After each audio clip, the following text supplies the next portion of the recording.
Hello, wonderful parents and caregivers. Have you ever watched your baby pop those little fingers into their mouth and wondered if it's something to encourage or gently stop? Or perhaps you felt a twinge of worry about what it might mean for their health or development. If that sounds familiar, you're in great company. Welcome to the Parent Hub, your friendly corner for down-to-earth, evidence-informed tips on raising thriving kids. I'm Lily, a parent just like you who's navigated the joys and questions of early childhood. And today, we're exploring the world of baby finger sucking. This common habit often gets a bad rap, but it turns out it has some amazing upsides that can make your daily life smoother. Over the next 9 minutes, we'll break down the real concerns like teeth alignment and germ exposure, highlight the developmental wins for feeding and soothing, and share easy strategies if you ever need to guide the habit. Whether you're dealing with a newborn or a curious toddler, this video is packed with actionable insights to boost your confidence. If you're excited to learn more, give this a thumbs up and subscribe for weekly parenting gems. Let's get started. First things first, let's tackle the worries head on because understanding them is the key to feeling at ease. I still remember a casual outing that brought this topic front and center for me. It was a bright morning at our neighborhood playground with my older children climbing and laughing and my baby relaxed in the carrier, content as ever. I started talking with another parent about fun local spots for kids, but I noticed her gaze kept drifting to my little one. After a few moments, she couldn't hold back and asked, "Aren't you going to do something about that?" She meant the finger sucking, of course. I smiled and explained it was no big deal, but she followed up with the two big questions I hear all the time. What about the teeth? And aren't you concerned about germs? These are totally reasonable thoughts, especially in our busy American lives, where we juggle health, schedules, and budgets. So let's dive into them with clear, straightforward facts. Starting with dental health, it's a top concern for good reason. If finger sucking continues strongly beyond the toddler years, say past age 4, it can influence how the jaw and teeth develop. Things like a higher palate, shifted bite, or slightly protruding front teeth might happen, potentially leading to needs like speech therapy or orthodontic care later. In the US, where dental costs can add up quickly, think anywhere from a few hundred to thousands for corrections, it's smart to be aware. However, the good news is, for most babies, this isn't an issue. The habit typically fades naturally between ages 2 and 4, and early, gentle sucking usually doesn't cause lasting changes. Pediatric dental guidelines suggest that the mouth's growth often adjusts on its own if the behavior stops early. If you're noticing vigorous sucking during daytime hours as they get older, that's when to keep an eye out. But for infants, it's generally harmless and part of normal exploration. Now, on to germs. In a world full of playdates, daycares, and public spacers, it's easy to imagine those tiny hands picking up all sorts of bugs before heading straight to the mouth. Yes, there's a chance for more exposure to common colds or minor tummy upsets, especially as babies start crawling and touching everything in sight. Health organizations remind us that young children's immune systems are still maturing, so extra caution with hygiene makes sense. But here's where it gets interesting. Not all germ contact is negative. In fact, some level of it can help build resilience. Research from long-term child health studies shows that kids who engage in habits like finger-mouthing or even light nail biting tend to have stronger defenses against certain sensitivities later on in life. For example, one large-scale review found lower rates of environmental reactions among those who had these early exposures, as it helps the body learn to handle everyday microbes without overreacting. The takeaway?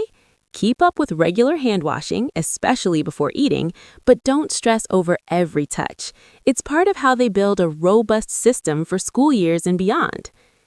With those concerns addressed, let's flip to the bright side, the incredible ways finger sucking supports your baby's growth and makes parenting a bit easier. This isn't just a cute quirk, it's a built-in tool for development that nature provides.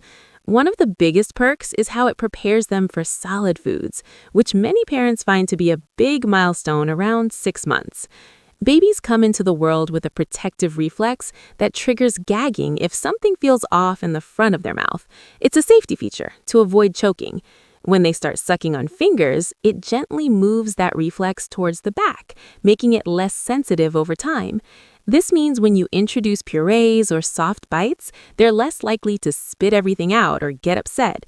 Feeding specialists note that kids who explore orally this way often have an easier time adapting to new textures, leading to more enjoyable meals and better nutrition habits early on.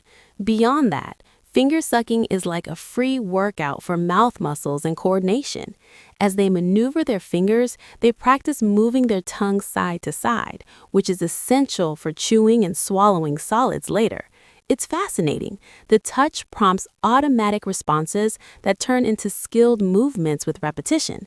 Plus, it introduces them to various sensations, the smoothness of skin, subtle flavors from natural salts, and even temperature changes.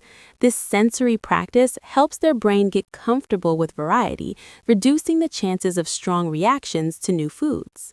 For busy families, this can translate to fewer picky eater battles and more balanced diets, setting a positive tone for lifelong healthy eating. But the benefits don't stop at mealtimes. Finger sucking is a powerhouse for comfort and calm, which can be a lifesaver during those long days and nights. It's a natural soother that lowers heart rate and eases tension, similar to how rocking or hugging works. In medical settings, professionals often encourage it for minor discomforts, like during checkups, because it's so effective.